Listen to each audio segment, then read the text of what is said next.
இந்த கத்தி எதுக்குன்னு கேட்குறீங்களா? இந்த கத்தியை வச்சுட்டு உங்களோட ஒரு செகண்டு உங்கள் கண்ணை மூடி நான் கேட்குற கேள்வியை உங்களுக்குள்ளே கேளுங்க. கண்ணை மூடிட்டிங்களா? உங்களோட ஃப்ரெண்ட்ஸ், உங்களோட ஃபேமிலி, ஈவன் அ ஸ்ட்ரேஞ்சர், யாருன்னே தெரியாத ஒரு மூணாவது மனுஷன், இப்படி யாருமே உங்களை ஜட்ஜு பண்ண மாட்டாங்கன்னா நீங்கள் பண்ணுறது சரியாக தப்பா, ஏன் இப்படி பண்ணுறான், இப்படி பண்ணியிருக்கலாமே, இது சரியா, இதெல்லாம் பண்ணுறான் இவ்வளோ வயசாகி, இந்த மாதிரி எதுவுமே அவங்க யோசிக்கலைன்னா நீங்கள் என்ன பண்ண ஆசைப்படுவீங்க? when nobody is here to judge you, friends, family, even a stranger, what will you do? Saturday கொஷனில் இன்றைக்கி நான் கேட்க போகிறது இந்த ஆழமான ஒரு கேள்வி. தெரிஞ்சோ தெரியாமலோ நம்மளோட வாழ்க்கையில் ஒவ்வொரு செயலுக்கு பின்னாடியும் இன்னொருத்தங்க நம்மளை பற்றி என்ன நினைப்பாங்க அப்படிங்கிற தாட் வந்துக்கிட்டே இருக்குது.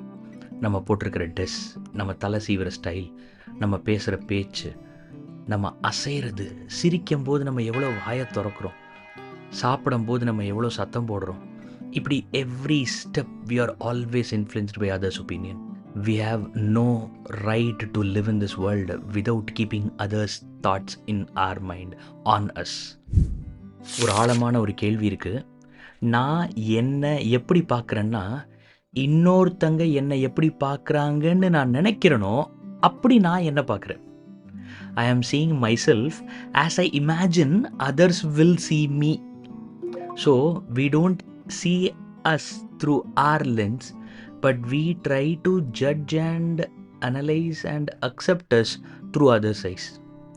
So knowingly or unknowingly our life is fully dependent on others.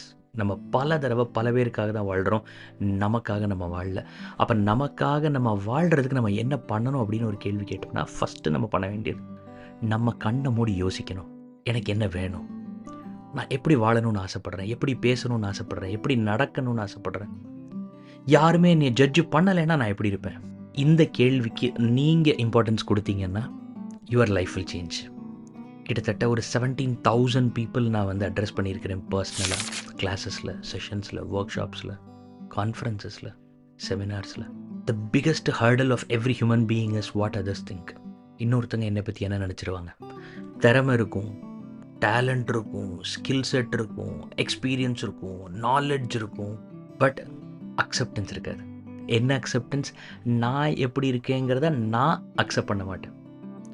எப்போ நீங்கள் உங்களை அக்செப்ட் பண்ணுறீங்களோ, எப்போ இன்னொருத்தங்களோட அப்ரூவலுக்காக நீங்கள் வாழாமல் உங்களோட சந்தோஷத்துக்காக நீங்கள் வாழ ஆரம்பிக்கிறீங்களோ, அப்போ மட்டும்தான் உங்களால் சந்தோஷமாகவும் பயனுள்ளதாகவும் வாழ முடியும். அப்படி வாழ்ந்த ஒவ்வொரு நொடியும் கால்ட் ஆஸ் லைஃப். எப்போ நம்ம இன்னொருத்தர்களுக்காக வாழ்கிறோமோ, இன்னொருத்தரை இம்ப்ரெஸ் பண்ணுறதுக்காக வாழ்கிறோமோ, அது எல்லாமே வாழ்க்கை கிடையாது, அதெல்லாம் நரகம். நான் சொன்னதை யோசிச்சு பாருங்கள். சாட்டர்டே கொஷினோட இம்பார்ட்டன்ஸ் என்னன்னு உங்களுக்கு தெரியும். இந்த கேள்விக்கு கண்டிப்பாக நீங்கள் பதில் சொல்லணும். What will you do when nobody is judging you? Comment below. Thank you. இந்த கத்தி எதுக்குன்னு கேட்குறீங்களா? இந்த கத்தியை வச்சுட்டு உங்களோட fear of others expecting others to approve you, இது எல்லாத்தையுமே இந்த கத்தியை வச்சு வெட்டி கிழித்து உங்களோட வாழ்க்கையை உங்கள் மனசுக்கு பிடிச்ச மாதிரி நீங்கள் வாழ்கிறதுக்கு ஒரு சிம்பாலிக்காக இந்த கத்தியை வச்சுருக்கிறேன்.